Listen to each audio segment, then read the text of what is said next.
probably a gift to more of you that I was tired last night when I finally got around to putting some thought into a sermon. So what I have to add to the reading of God's Word this morning is not all that much. So after I read from John's Gospel, we'll talk just for a few minutes, and then we'll go on to lunch. Okay? Now, please don't show too much excitement at the thought of a 5 or 7 minute sermon, or you'll hurt my feelings, okay? Would you listen now to the reading of God's holy word from John chapter 15, verses 9 through 17 from the Message. Jesus says, I loved you the way the Father loved me. Make yourselves at home in my love. If you keep my commands, you'll remain intimately at home in my love. That's what I've done. Kept my Father's commands and made myself at home in his love.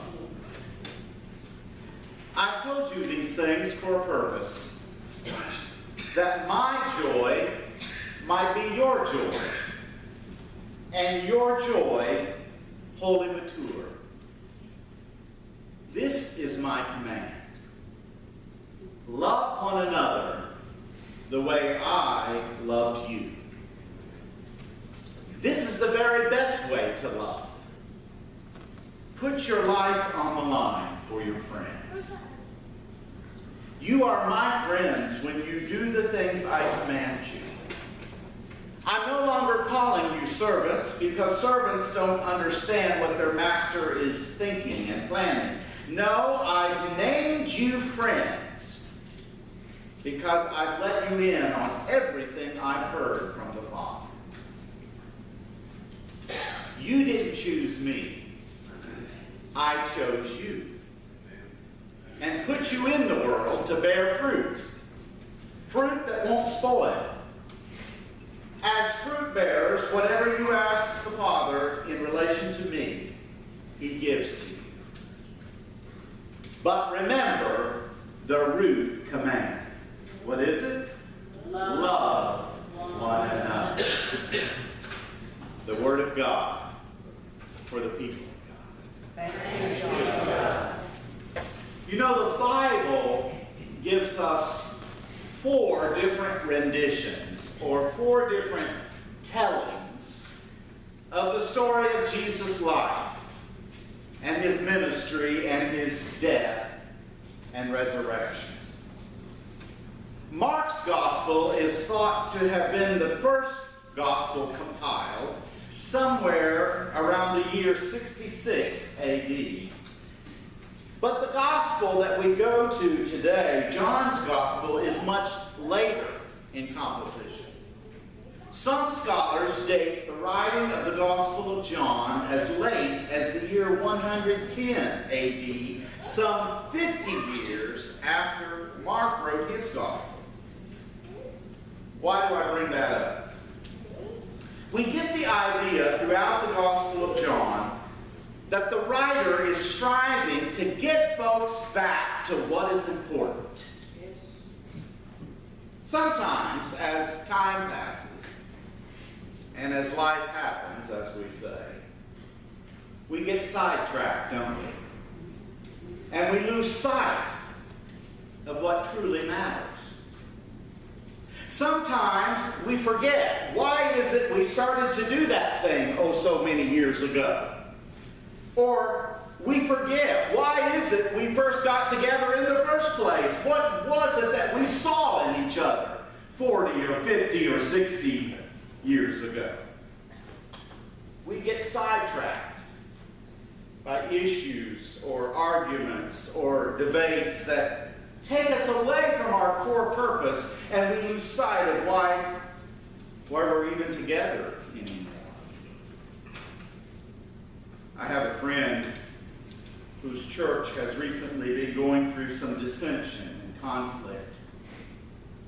And the issue, which has caused people to take up sides, really has nothing to do with anything Jesus ever said, or did, or stood for.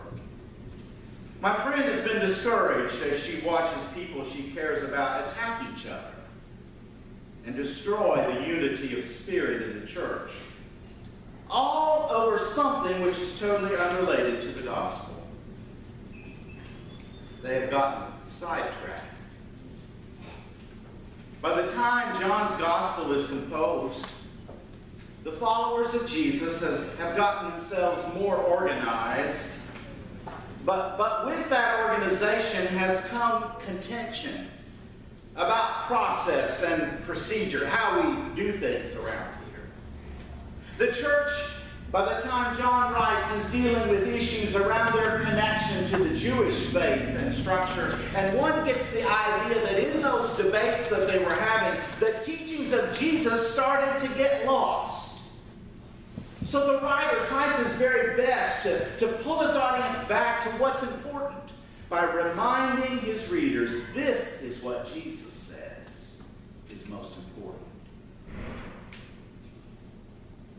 These past 2 weeks have indeed been a roller coaster of emotions for our family.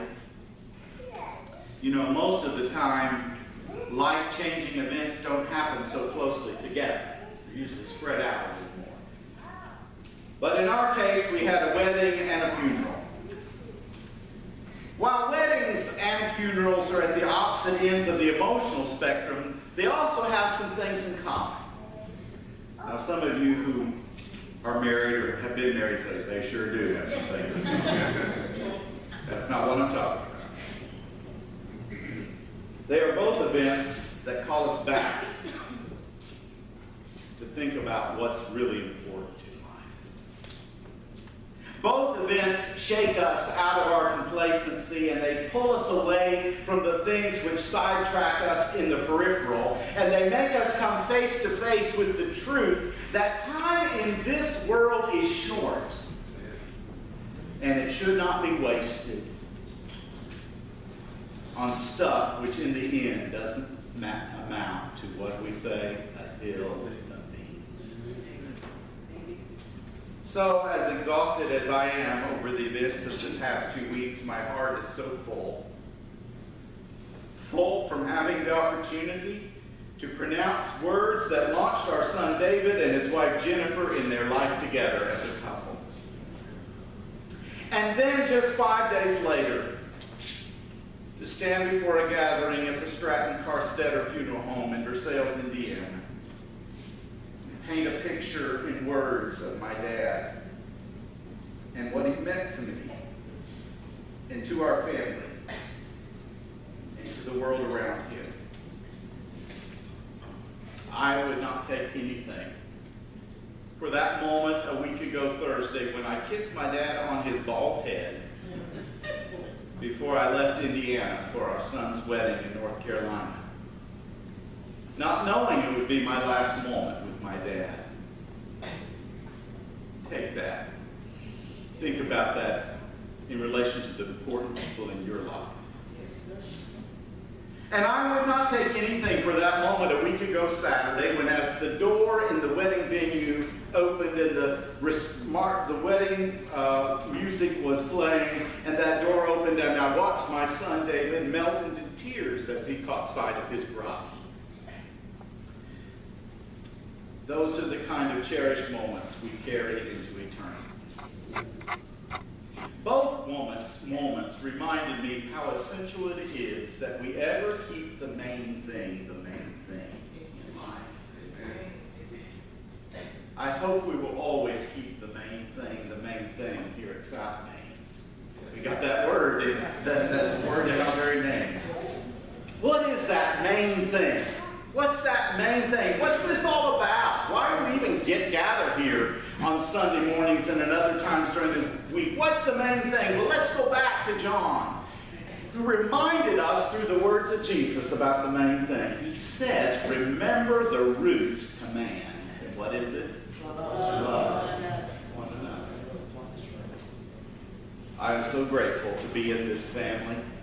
your family, to be a part of this experiment we're doing here about being the Church of Jesus Christ in a way where we truly value and respect each other in all of our beautiful differences. And reminding ourselves every week, who are we? Who are we all? We're all God's children. Oh, sure, we get on each other's nerves from time to time, don't we? But would you join me this morning in renewing our commitment to make our lives primarily about two things: loving God, loving each other. Would you do that this morning? I've debated about how to end today. Kayla's going to come and sing for us another one of my favorites. It's probably going to make me cry. It as well. I think I would like to just come down and sit next to my wife as Kayla sings. And if you want, grab the hand of the person next to you as she sings. And then we'll say a prayer. I'm going to ask Pastor Terry to say a closing prayer.